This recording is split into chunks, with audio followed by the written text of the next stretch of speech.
Hello नमस्कार, good morning, welcome back in my channel. कैसे आप सभी? डूइंग वेल, बहुत अच्छे होंगे आप लोग, ठीक ठाक होंगे। तो आज मेरा बीपीएससी जर्नी का ये सेकेंड डे है।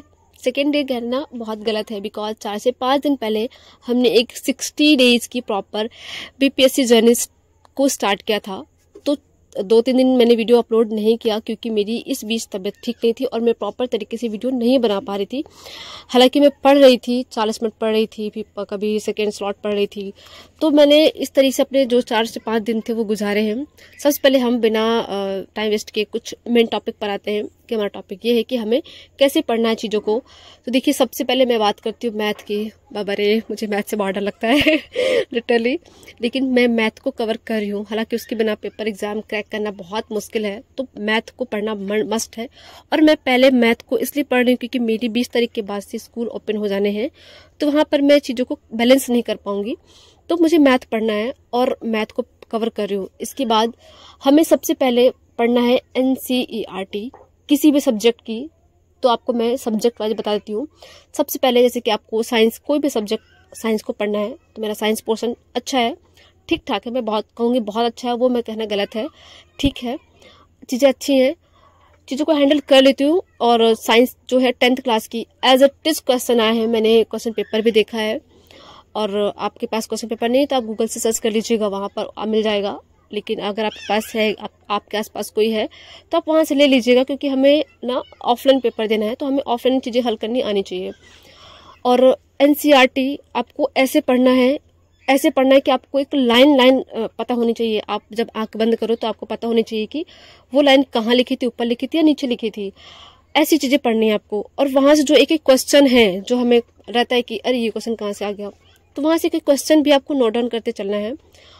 और नोट्स प्रॉपर आप बनाए या ना बनाए वो आपका मैटर है, आप कैसे चीज़ों को हैंडल कर रहे हैं। क्योंकि मेरे पास तो बहुत ज़्यादा नोट्स मुझे बनाकर भंडार नहीं लगाना है, तो मैं चीज़ों को इतना कवर कर लेती हूँ, इतनी बार पढ़ लेती हूँ कि मेरे माइंड में वो चीज़ें रह जाती हैं। सेकेंड, अगर आप बात कर रहे हैं कि 9th क्लास की NCERT के, तो आपको साइंस के लिए 9-10th की NCERT आपको पहले पढ़ना है और कम से कम 4 से 5 बार पढ़ना है। और आपको पढ़ना ही नहीं, इवन वहाँ की जो चीज़ें उसको कवर करना है, माइंड में रखना है कि हाँ ये चीज़ कैसे आ गई। आपकी तैयारी इस लेवल की होनी चाहिए कि जब भी आप कोई क्वेश्चन को सॉल्व करें तो आपको वहाँ से ये क्लिक होना चाहिए कि आपका वो क्वेश्चन किस टॉपिक से, कहाँ से और किस सब्जेक्ट से आया है। सिंपल सी बात है, अगर आपको पेपर सॉल्व करना है या फिर आपको एग्जाम क्रैक करना है तो। सेकेंड, आपको मैं बात करती हूँ कि हिस्ट्री की। हिस्ट्री के लिए आपको बता दूँ कि हिस्ट्री बहुत ही इंटरेस्टिंग सब्जेक्ट है यार, बहुत अच्छा है। तो हिस्ट्री आप कवर कर सकते हैं।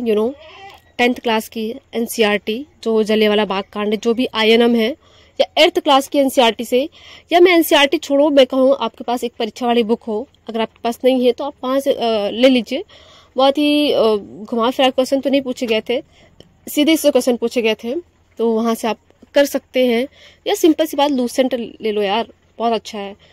और आपको बात करूं इसके बाद, क्योंकि NCERT हिस्ट्री में आपसे क्या ही पूछ लेगा घुमा फिरा के, कितना ही पूछ लेगा। INM अच्छा 1885 में स्थापना हुई थी तो हुई थी। अगर आपको ज्योग्राफी पढ़ना है तो आप 9th क्लास की NCERT फॉलो कर सकते हैं। बहुत अच्छी बुक है, लिटरली मैंने खुद 3 से 4 बार पढ़ी है। इवन बहुत अच्छा सब्जेक्ट है। और वहाँ से आपको रिवर्स वगैरह, डैम तो आपको क्लास 10th के NCERT मिलेंगे, वहाँ से आप पढ़ सकते हैं। और प्रॉपर तरीके से आप चीज़ों को कवर करें। नोट्स बनाने से बेहतर है कि आप इतना माइंड में कवर कर लें कि आपको ज़रूरत ही ना पड़े बार बार नोट्स बनाने की।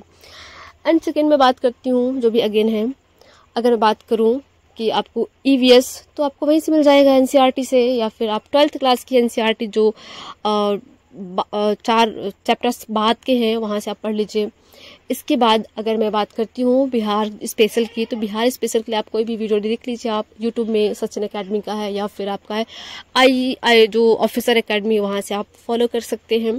इसके बाद करंट अफेयर का मैं बताऊँ तो, जब करंट अफेयर मैं तब पढ़ूंगी, यानी कि जुलाई के बाद जब नोटिफिकेशन आएगा, उसके बाद मुझे लगता है कि 20-30 दिन का तो समय मिलेगा ही ना, तो वहाँ मैं करंट अफेयर को कवर कर लूँगी। मेरा ये जो प्लान था ये मेरा प्लान था अपना कि हाँ मैं चीज़ें ऐसे ऐसे कर रही हूँ, और आपको ना एक छोटी भी टॉपिक या छोटी छोटी चीज़ें भी आपको माइंड में घुसेड़ लेनी, एकदम मतलब दिल दिमाग में बैठ जानी चाहिए। ऐसा नहीं कि छोटा सा साइड में लिखा है, कॉर्नर में लिखा है तो उसको छोड़ देना है, बिल्कुल भी छोड़ना नहीं है। एकदम दिमाग में, जहन में बैठ जानी चाहिए, वो किसी भी चीज़ का हो। और आपको ना जो टॉपिक आपको लगता है कि टफ है तो उसको छोड़ते नहीं जाना है। आप उसके लिए समय दीजिए, 1 दिन 2 दिन, अभी भी इनफ टाइम है, 2 महीने बहुत होते हैं, इनफ टाइम है। क्योंकि अगर आप चीज़ें बहुत बड़ा है, आपने कभी उस चीज़ को नहीं पढ़ा कर, तो आप एक पेज पढ़ लीजिए, उससे क्वेश्चन देख लीजिए। आपका मन नहीं कर रहा है, दूसरे दिन पढ़ लीजिए, उससे आप क्वेश्चन कर लीजिए। तो चीज़ें ऐसे आपकी बैलेंस हो पाएंगी। आप, मुझे पता है कि अब मेरे साथ भी ऐसा होता था, मैं इस चीज़ को अवॉइड करती थी, बट अब चीज़ें अवॉइड नहीं हो पा रही हैं। अब चीज़ें मैं बैलेंस कर रही हूँ कि छोटी चीज़ें, जो टॉपिक मुझे समझ में नहीं आया, जैसे कि मैंने आज तक का मैं हिस्ट्री